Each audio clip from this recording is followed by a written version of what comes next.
Comme chaque année, depuis 1992, les plus grands spécialistes de l'enduro ont rendez-vous dans le Limousin, à Peyrat-le-Château, au bas le cœur de la Gilles Lallet Classique. Pour la 8e fois, les pilotes engagés dans la course la plus dure du monde vont s'élancer de Limoges, avec pour seul objectif d'atteindre Peyrat et la fameuse côte du Corbeau-Mort. Né à Peyrat-le-Château, Gilles Lallet voulait faire de son village le centre d'une épreuve mythique où l'homme viendrait tutoyer ses limites. Aujourd'hui, les mieux placés pour en parler sont bien évidemment ceux qui réussissent leur défi, grimper jusqu'en haut du Corbeau-Mort. C'est une course vraiment incroyable, hein. C'est tellement dur qu'on veut tout le temps arrêter et puis il faut avoir le caractère pour arriver jusqu'au bout. La course, il y a eu le super bagarre et pour finir, il s'est mis à pleuvoir, donc c'était l'enfer. Pour moi, c'est une course magique de toute façon et elle l'a prouvé encore aujourd'hui. C'est une remise en question de soi-même toutes les demi-heures, toutes les heures. On a peur de tomber dans un trou d'eau, on a peur de passer un bourbier, de se tanker dedans. Les spectateurs qui nous poussent, qui nous tirent, qui crient, on ne voit pas ça dans les autres courses, on voit que ça ici. Ça porte bien le nom de plus dur du monde, quoi. C'est la plus belle course de ma vie. Je me suis tout investi pendant toute ma carrière dans cette course et aujourd'hui, je suis le plus heureux. Vainqueur de la dernière édition de la Gilles Lallet Classique et recordman du nombre de victoires avec 3 succès, Cyril Esquirol fait office de grand favori. Toujours très affûté et armé d'une Honda spécialement préparée pour l'occasion, Esquirol aborde cette GLC 99 avec une impressionnante sérénité. On a bossé un petit peu différemment des autres années, c'est-à-dire qu'on a fait plus du qualitatif que du quantitatif. On a fait 6 semaines de préparation, alors qu'avant c'était 4 mois. Mais les résultats aujourd'hui donnent de bien meilleurs justement résultats que les années précédentes. Donc je suis très confiant, la moto marche bien, le team est opérationnel, donc tout va bien. Pour faire barrage à la seule Honda officielle engagée pour cette épreuve, Yamaha, qui reste sur un fantastique triplé au Touquet, a envoyé pas moins de 4 pilotes inter. 4 pilotes, parmi lesquels Gilles Alguet, second en 98. Il repart au guidon d'une WR 250 et à l'image de Cyril Esquirol, Alguet dispose lui aussi d'une machine spécialement préparée pour la circonstance. J'ai participé à toutes les Gilles Lallet, donc je connais vraiment bien cette course. Et j'ai essayé de travailler un peu plus sur la moto cette année. On a travaillé sur la moto pour rendre la moto plus facile. Parce que l'année d'avant, je venais souvent avec des motos standards et je préparais surtout la condition physique. Cette année, j'ai fait condition physique comme d'habitude, mais une moto plus axée pour la Gilles Lallet. Et tout le monde va mieux, quoi, le pilote et la moto, donc on va essayer de faire mieux. Après un podium en 98, Serge Nuc est également un gros client pour la victoire. Là aussi, l'homme et la machine ont subi une importante préparation et du coup, plus le parcours sera sélectif, plus Serge Nuc devrait être à son aise. Avec David Frétinier, un autre David, Castera, complète l'équipe Yamaha. Après une édition 98 qu'il avait terminée dans la douleur, Castera s'est spécialement préparé pour cette GLC depuis plus de 3 mois. Côté Kawasaki, Laurent Charbonnel, double vainqueur de la Gilles Lallet, s'engage cette année au guidon d'une 125. Handicapé l'an dernier par une chute dès le départ qui lui avait valu une 4e place au Corbeau-Mort, Laurent est conscient des avantages et des inconvénients d'une monture plus légère, mais également moins puissante. C'est sûr que dans les côtes, peut-être je serai un petit peu désavantagé. Maintenant, bon, c'est vrai que je vais gagner en souplesse parce que bon, la moto est beaucoup plus légère. Elle m'entraînera moins dans les difficultés. J'arriverai peut-être mieux à la diriger.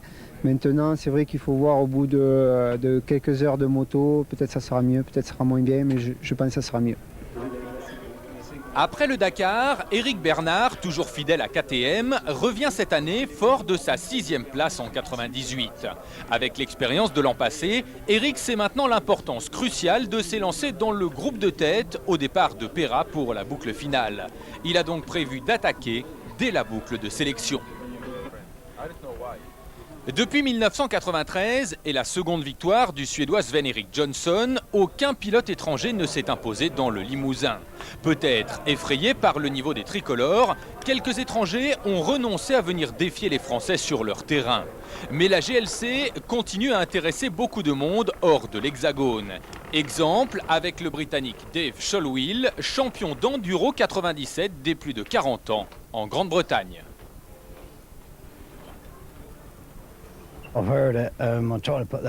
Je garde à l'esprit que c'est une des courses les plus dures au monde. Je vais faire de mon mieux pour me qualifier. Après, j'irai le plus loin possible en espérant atteindre l'arrivée. J'espère en fait simplement prendre beaucoup de plaisir sur cette course. Venu de Slovénie, Peter Kavšíl a découvert la Gilles Lallet Classic il y a quelques années.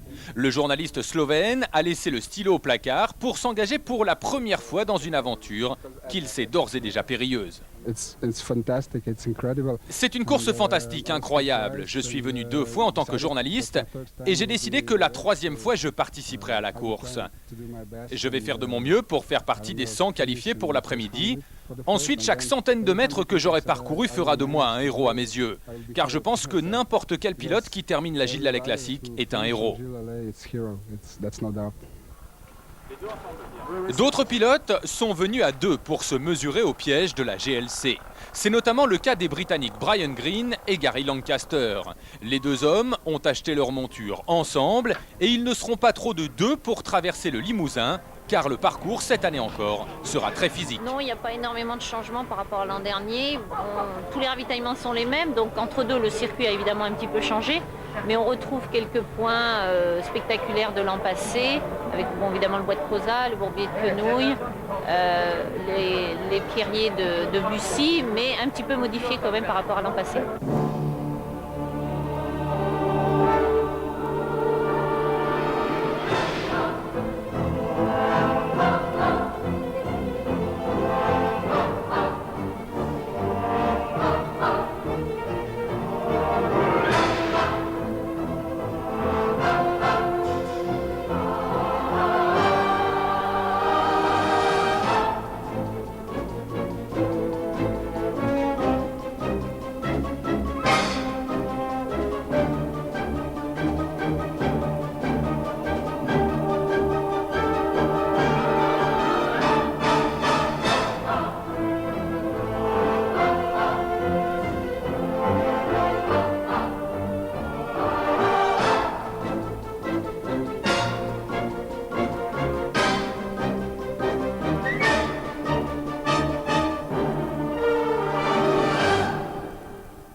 Samedi 27 février 1999, 6h30, au pied de la cathédrale de Limoges, les premiers pilotes s'élancent à l'assaut du parcours de sélection. Un tracé long de 180 km qui doit mener les concurrents de la préfecture du Limousin jusqu'à Peyrat-le-Château, où seuls les 100 plus rapides pourront prendre le départ pour la seconde boucle. Le parcours de la matinée est un enduro classique où les spéciales en ligne et les spéciales banderolées se succèdent. Un tracé qui devrait conduire les motards de la GLC aux frontières de l'enfer.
Comme il l'avait annoncé, Éric Bernard entame le parcours de sélection, le couteau entre les dents.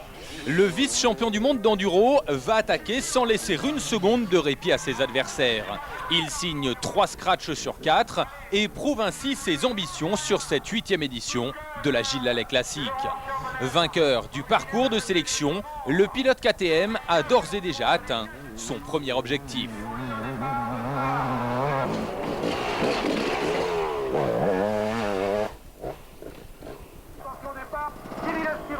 Derrière Éric Bernard, c'est un Cyril Esquirol quelque peu emprunté qui prend la seconde place.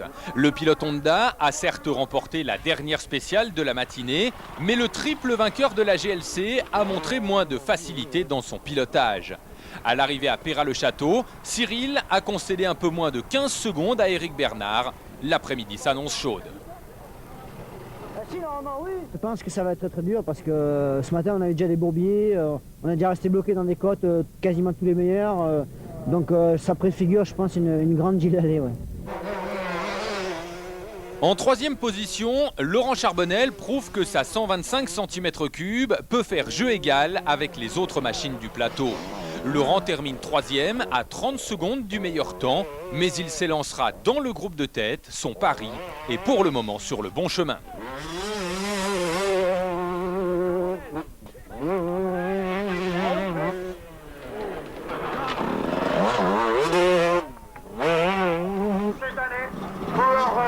Gilles Alguet et sa Yamaha complètent le quatuor de tête. Arrivé à Peyrat-le-Château avec un peu plus de 30 secondes de retard sur la KTM d'Éric Bernard, Gilles en a volontairement gardé dans la poignée car le plus dur est encore à venir.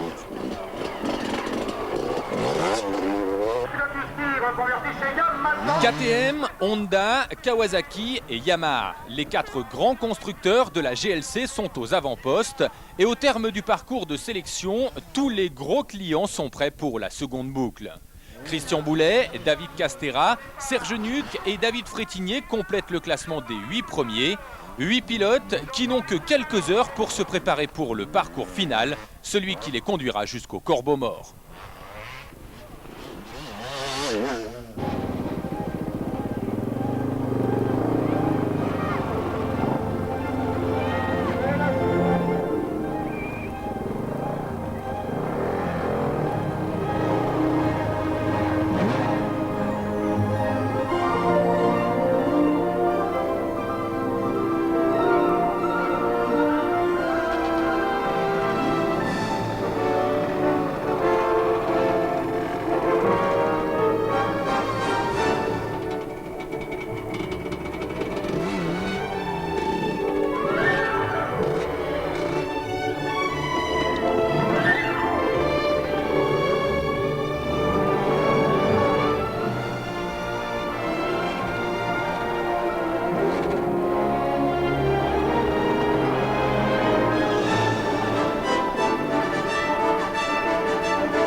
Du côté des étrangers, le plus rapide dans la boucle de sélection fut le Tchèque Martin Kremel.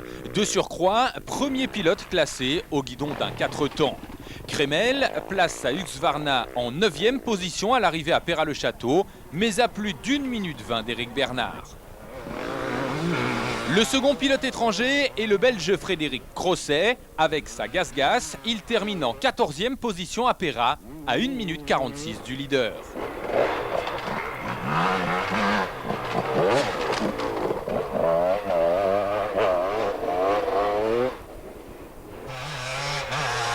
Wim Voganiux complète le tiercé des étrangers. Le Britannique décroche la 17e place. Il a perdu plus de 2 minutes sur Bernard au terme du parcours de sélection. Mais pour tous, les compteurs vont être remis à zéro avant le départ de la boucle finale.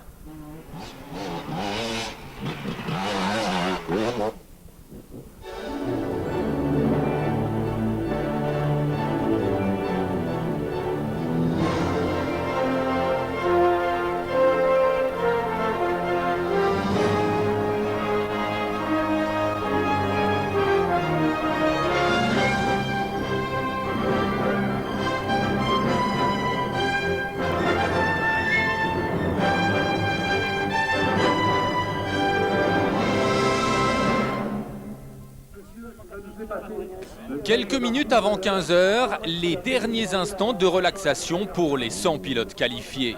Sous les yeux de centaines de spectateurs, les 10 premiers vont s'élancer un par un toutes les 5 secondes, puis 2 par 2 pour les 90 suivants. L'aventure commence maintenant.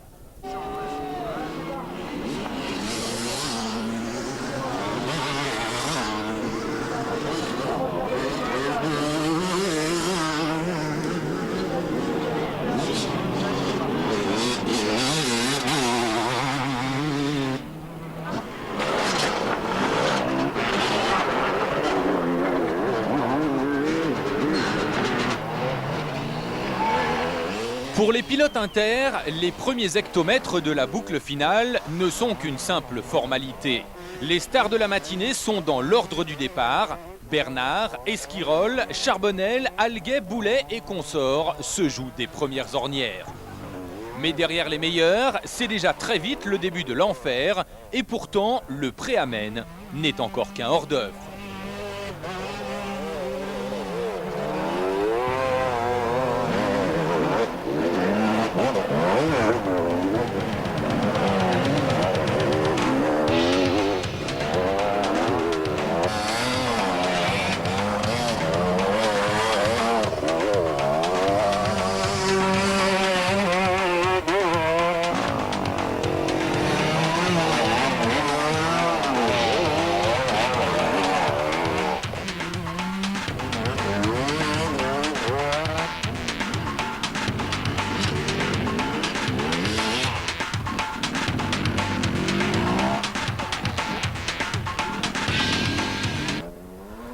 Moins de 10 minutes après le départ, ça bouge déjà en haut du classement. Sous la route du Grand Gramont, Laurent Charbonnel a pris la tête.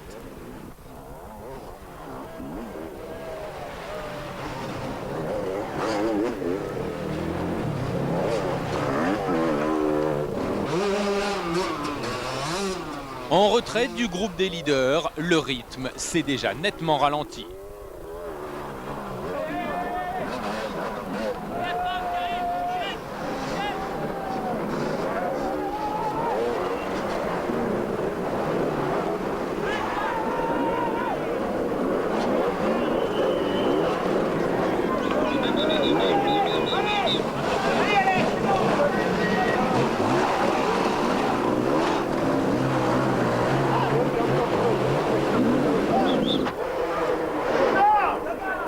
Au guidon de sa modeste 125, Laurent Charbonnel impressionne. Il mène toujours le bal à l'abord de la côte du Grand Gramont, suivi par Christian Boulet, Éric Bernard et Gilles Alguet.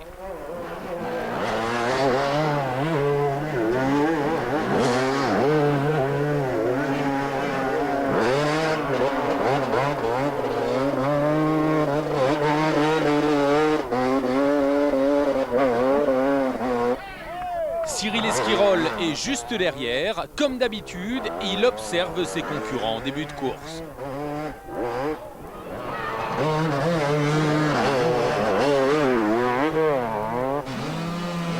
Derrière, les premiers spectateurs de la GLC vont être mis à contribution dans la côte du Grand Gramont.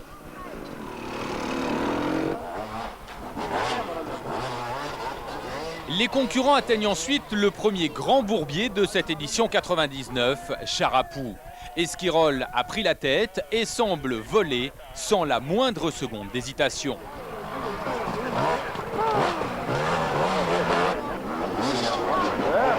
Gilles Alguet, alors en deuxième position, va lui devoir faire appel aux spectateurs.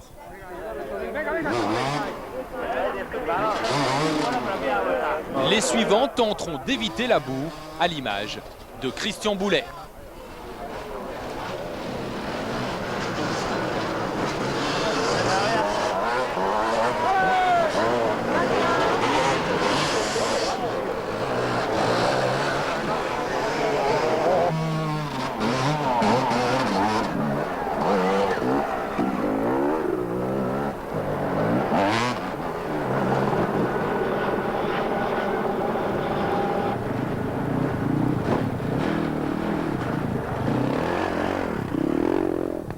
Mais au fil des passages, les ornières se creusent, les possibilités d'évitement se réduisent, le bain de boue sera collectif.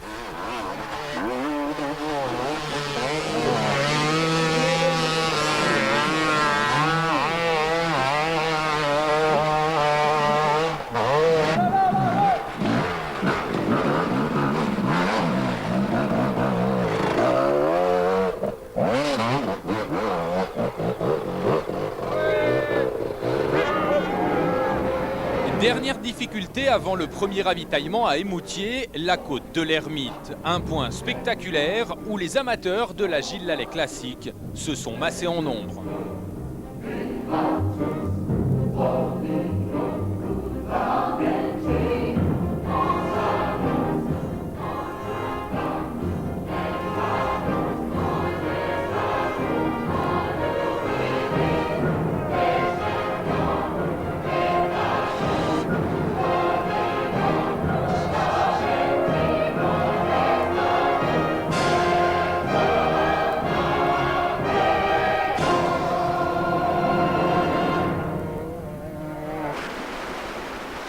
Juste après Émoutier, dans le tunnel sous la voie de chemin de fer, Gilles Alguet a pris la tête.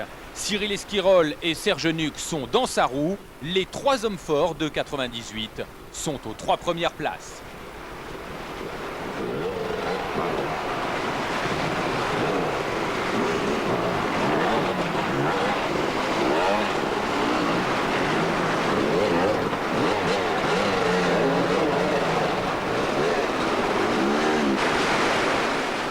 Une minute plus tard, Christian Boulet sort du tunnel, suivi par David Castera, Marc-Olivier Joriot et Laurent Charbonnel, 7e.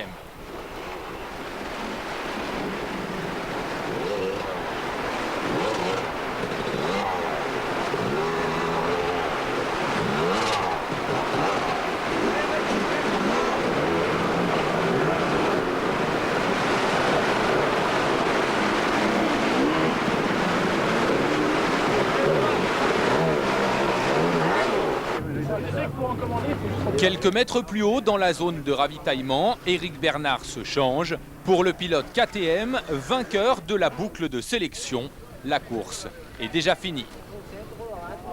Dans un bout très rapide, il y avait des gros rochers sous de la mousse que j'ai pas vu, tout vert, et je suis passé par-dessus le guidon. J'ai arraché le levier d'embrayage, enfin la durite d'embrayage parce que c'est hydraulique.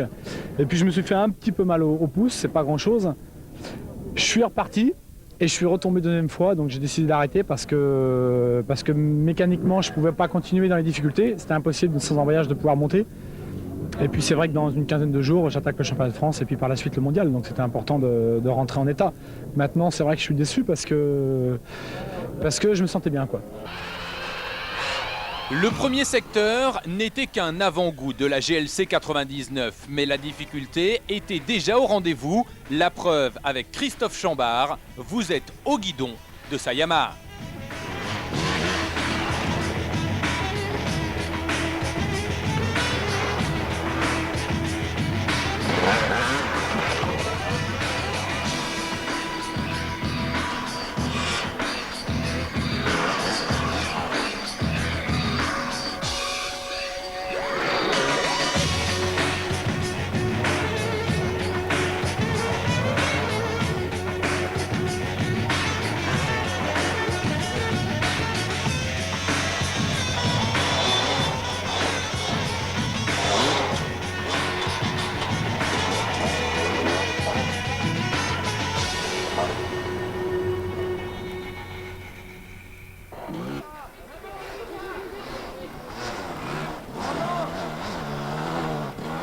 À la côte du Mont-Dumas, Cyril Esquirol a de nouveau repris le commandement et il paraît serein. Son avance dépasse les 2 minutes.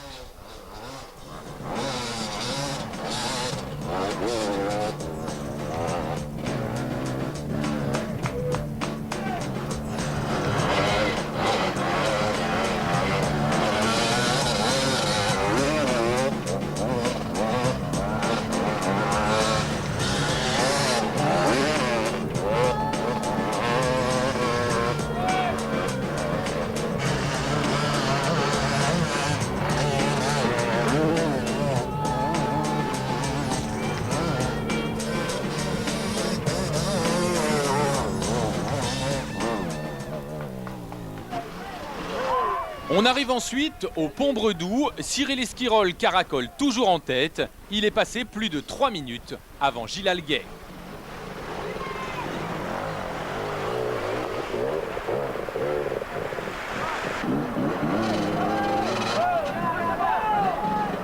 Serge Nuc est en 3e position.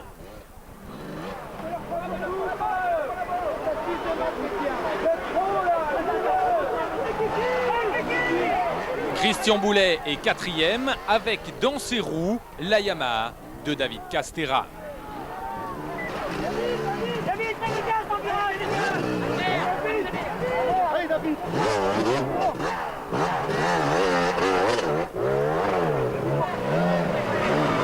Laurent Charbonnel est 6e devant le premier national, Cyril Després.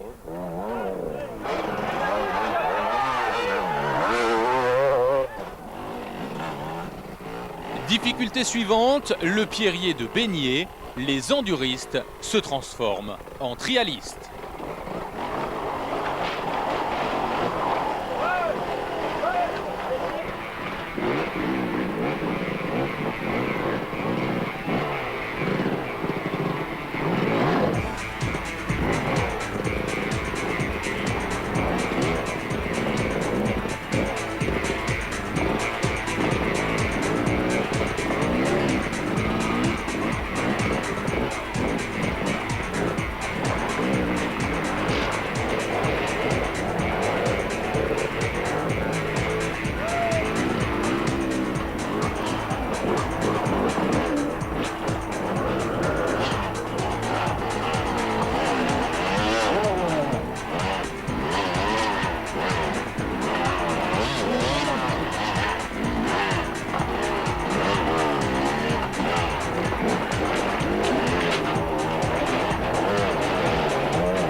« 16h55, presque 2 heures après le départ, Cyril Esquirol rejoint le 2e ravitaillement à la Croix-Maspertuis.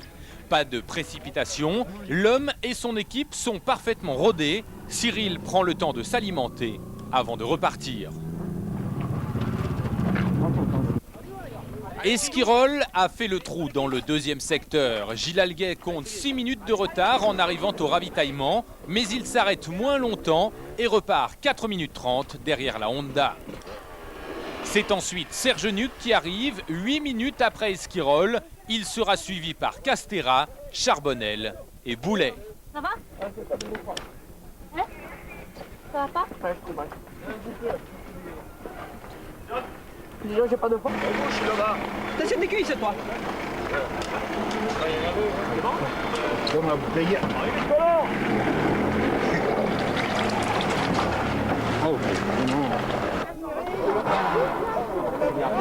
Après le 2e ravitaillement, la Gilles Lallet Classique retrouve l'un de ses hauts lieux, le bois de Crozat.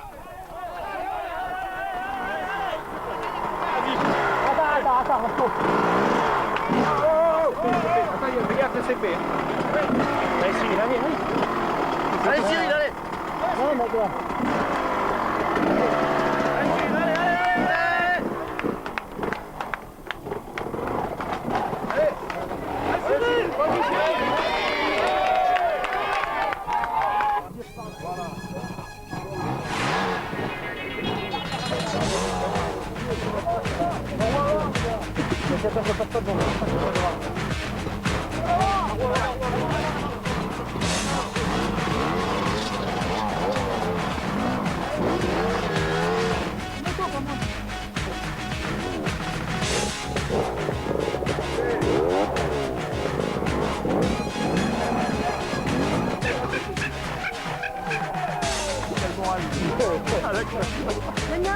Une clope.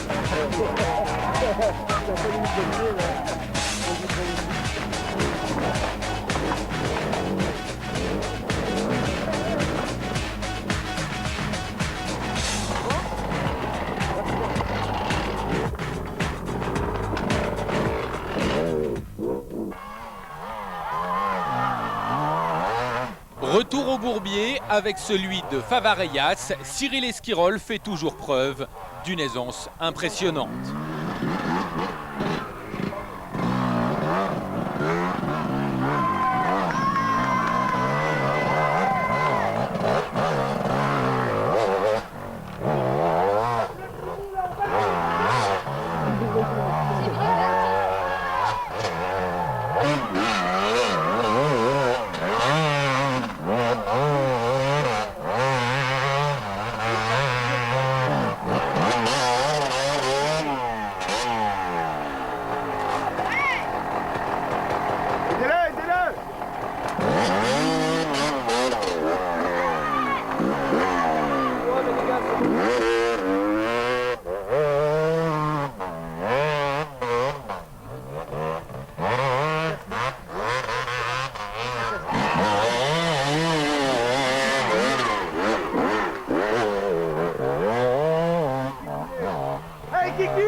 Troisième ravitaillement à Royères de Vassivière. Après 3 heures de course, Cyril Esquirol est toujours aussi détendu. Un coup d'œil à la mécanique et le leader repart. Il n'a encore parcouru que la moitié du chemin.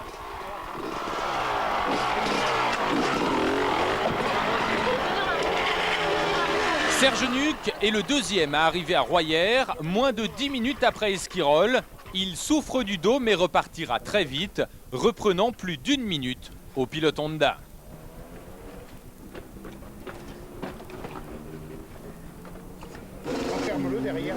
Les poursuivants d'Esquirol, en fait, à l'image de Christian Boulet, ont le masque. Même si tous avouent encore y croire, la domination de Cyril est évidente. Pour rester au contact, pas le choix. Laurent Charbonnel limite son arrêt au strict minimum et repart après quelques secondes. Ah ben, il va rattraper vite maintenant, on n'a pas changé le pneu en fait, parce que bon, il faut voir qu'il roule avec un 125, ça use moins. Bon, il va essayer de rattraper du retard à tout prix. L'arrivée n'est pas finalement très loin, donc faut faire vite maintenant. Mais alors que les leaders entament l'avant-dernier secteur, beaucoup sont encore loin derrière. Dans la remontée Champeau, par exemple, ceux-là ne verront jamais l'arrivée.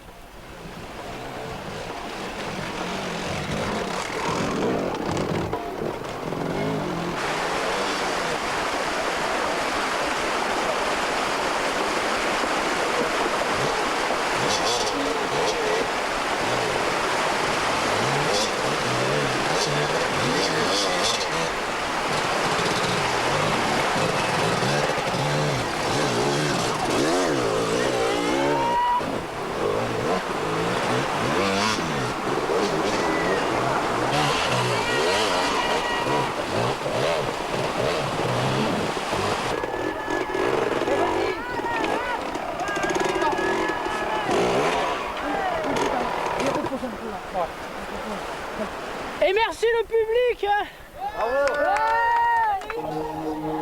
Pour tous, la fatigue se fait de plus en plus pesante. Les hommes de tête attaquent la carrière du pic et la nuit tombe sur la GLC.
Éclaire la moto, la moto. «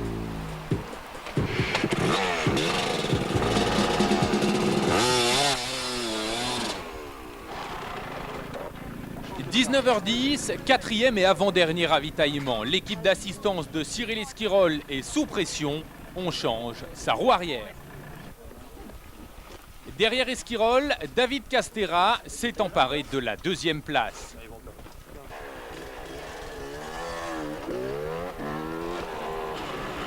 Serge Nuc est troisième, au guidon d'une Yamaha qui commence à connaître des soucis de refroidissement. Le pot d'échappement aussi est endommagé et son mécanicien doit le remplacer.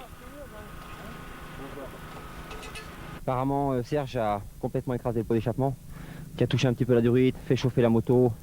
Parce qu'en fait, l'échappement, les gaz ne sortaient plus. La moto a beaucoup chauffé et consommé énormément d'eau. Donc c'est pour ça qu'on a préféré prendre le temps d'échanger le pot d'échappement. 20 minutes après le ravitaillement, Cyril Esquirol attaque la cascade d'Augerolles. Il précède toujours Castera et Nuc.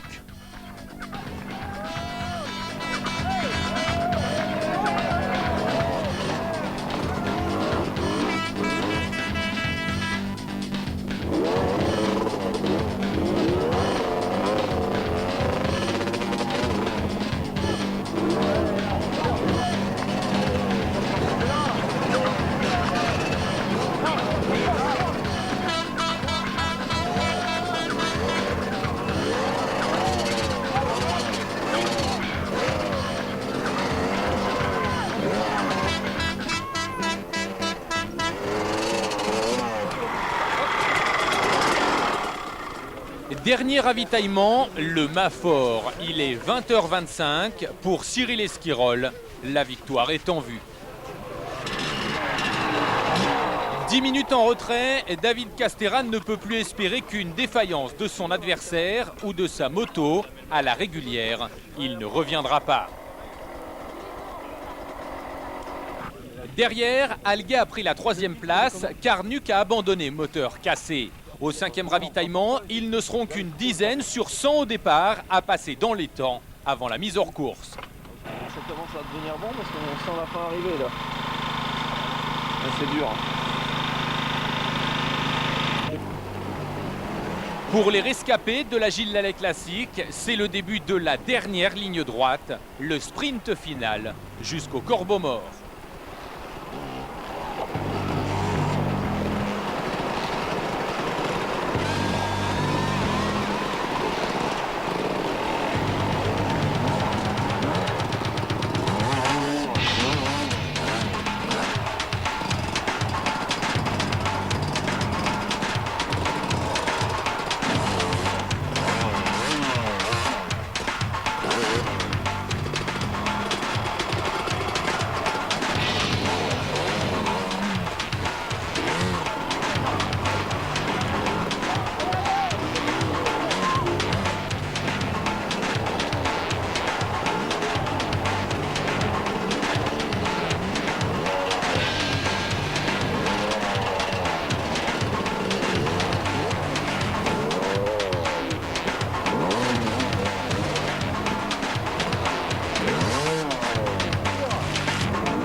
Depuis plusieurs heures déjà, le Corbeau Mort déborde de spectateurs. Ils sont des milliers comme chaque année pour accueillir les héros de la course la plus dure du monde. On aime l'allée classique et puis on est là et tous les ans on fait le même parcours et tous les ans on est là depuis 2 heures avant. Nous on a fait que des petits chemins, on est fatigués déjà. Alors j'imagine les pilotes, quoi. Ça doit être énorme. Au Corbeau Mort c'est tout le temps exceptionnel, tout le temps super ambiance, c'est génial, c'est tranquille. Je pense que ça serait Cyril Esquirol. À 21h40, effectivement, Cyril Esquirol surgit de la forêt. Le pilote Honda a encore creusé l'écart dans le dernier secteur et le Corbeau Mort ne sera qu'une formalité. Cyril file vers une 4e victoire sur la Gilles Lallet Classique, sa 2e consécutive. Lui que l'on sentait sur la réserve au début de l'épreuve a montré une fois de plus toute sa maîtrise et sa science de la GLC.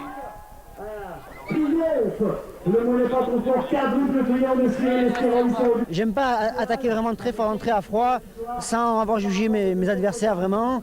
Donc là, je suis parti, même je me suis coincé un petit peu, je suis parti 5e. Ça m'a permis de voir un petit peu de derrière la situation de la course. Et après, au ravitaillement 2, je suis parti devant et j'ai pris mon rythme. Et puis bon, ça a payé. Comme un signe du destin, la pluie va se déchaîner après l'arrivée d'Esquirol. Et il faut attendre plus de 11 minutes pour voir son premier adversaire se présenter au pied du Corbeau Mort. David Castera et sa Yamaha franchissent la ligne d'arrivée 11 minutes et 28 secondes après le vainqueur. David, qui n'avait pas terminé l'édition 98, prend ainsi une belle revanche et s'incline avec les honneurs. L'objectif est atteint, bon, c'est vrai qu'il reste encore une place à gravir, mais bon, je suis déjà très heureux d'être là. Vu comment ça s'est passé, j'ai perdu trop vite le contact avec Cyril et après une fois qu'il est devant, pour revenir c'est très difficile et puis il a géré un petit peu. Donc j'ai pas pu revenir et bon, mais c'est pas grave, il faudra revenir pour essayer de le battre. Le duel entre Gilles Alguet et Laurent Charbonnel pour la 3e place a finalement tourné à l'avantage du pilote Kawasaki dans le dernier secteur. Laurent a hissé sa 125 au rang des meilleurs, mais il termine tout de même à plus d'une demi-heure de Cyril Esquirol. Au bout d'un quart d'heure de course, j'étais en tête, mais bon, pas longtemps parce que je me suis coincé dans une côte. C'était un peu l'inconvénient de cette 125. Mais sinon, après, c'est vrai que le rythme était élevé devant, j'ai essayé de suivre. Après, j'ai vu que j'étais un peu à catastrophe, donc j'ai préféré assurer. Mais bon, je suis remonté petit à petit comme ça. 2e en 98, Gilles Alguet échoue cette fois au pied du podium. Mais il a démontré qu'il avait le potentiel pour remporter l'épreuve puisqu'il a longtemps roulé dans le sillage de Cyril Esquirol. Après plus de 7 heures d'effort, Alguet prend la 4e place.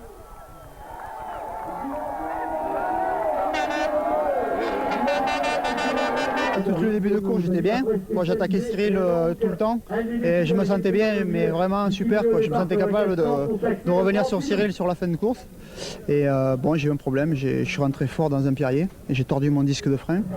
Je me suis retrouvé sans frein pendant 1 heure et à partir de là, j'ai fait plein de fautes. Je suis tombé dans des bourbiers, dans des pierriers. Et à partir de là, pour sortir la moto, j'ai laissé toutes mes forces, toute mon énergie pour me sortir de ces pièges. Et à la fin, sur les 2 derniers contrôles, je ne pouvais plus attaquer. Je roulais, mais je pouvais plus, j'avais plus de force. Comme en 98, Christian Boulet se classe en 5e position. À 45 minutes d'Esquirol, il est le dernier à terminer dans la même heure que le vainqueur, au terme d'une course effectuée à son rythme. Moi je suis parti vraiment doucement parce que l'année dernière j'ai voulu partir fort et je me suis explosé dès le premier ravitaillement. Je suis parti, j'ai pris mon rythme. On s'est passé et repassé dans tout le premier ravitaillement. Il y a Cyril est revenu derrière moi, je l'ai laissé passer, Alguet aussi, je l'ai laissé faire. J'ai dit je vais à mon rythme à moi et je ne m'occupe pas des autres. Il est un peu plus de 23 heures. Le Corbeau Mort sous la pluie s'est dépeuplé. Mais ils sont encore nombreux pour accueillir le seul étranger à l'arrivée de cette 8e édition, le Belge Frédéric Crosset, 6e à 1h20 d'Esquirol.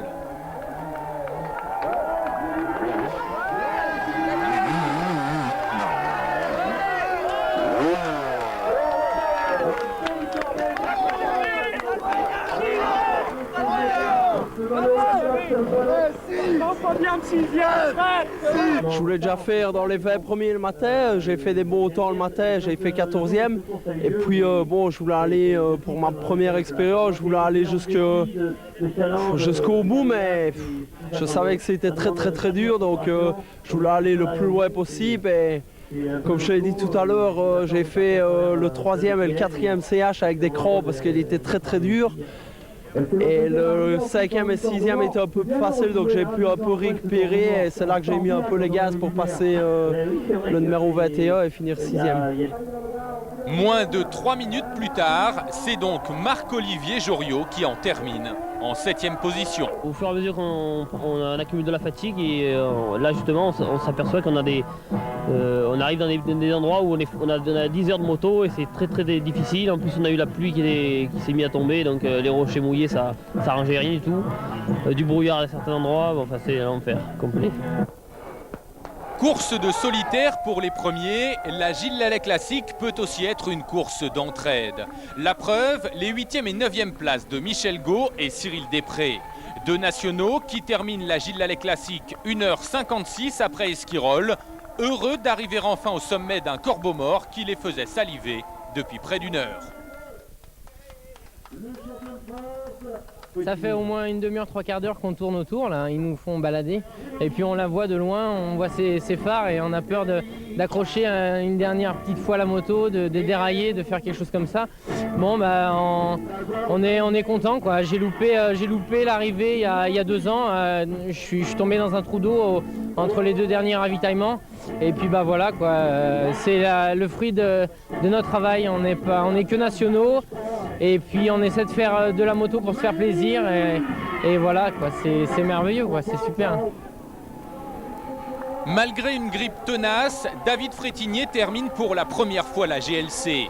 Il a été jusqu'au bout de ses forces pour se classer 10e et dernier, après près de 9 heures de moto et 11 secondes seulement avant la mise hors course.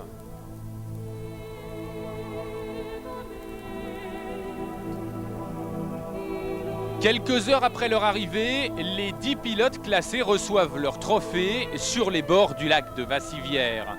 Parmi eux, le quadruple vainqueur de la Gilles Lallet Classique laissera entendre qu'il pourrait s'agir de sa dernière participation à l'épreuve.